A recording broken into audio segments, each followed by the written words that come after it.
This is the best and only writing advice that I have to give, and it will likely be the last video that I make on this channel giving writing advice, because I'm about to say all that I have to say on this subject. How Fiction Works by James Wood is one of the most useful books to read as you are starting to study the craft of fiction writing.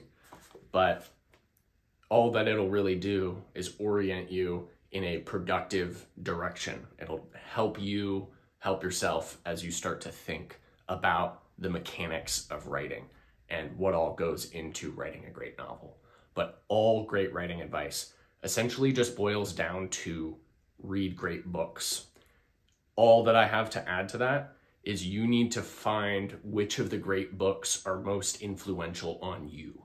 So as you're writing your own stories, as you are living out the life of a writer, and you are engaged in the practice of writing fiction every day, which is what you need to do to be a writer, you need to write, you will benefit greatly from understanding the great works of literature that have had the most profound influence on you and the writers that you love. And so for me, one of the most influential great works of fiction is Moby Dick by Herman Melville. So that's all there is to it.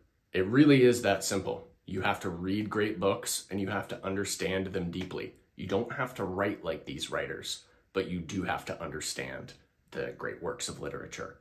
That is an obligation of every writer. To those of you who are hell-bent on writing for a living, I wish you luck. It's always been difficult, and I would argue that it's more difficult now than ever. What I know from experience is that even when a story you publish does really well, and Fumes did really well for me, it's most likely still not going to be enough to make a living on. Godspeed, good luck, and I'll see you in the next video.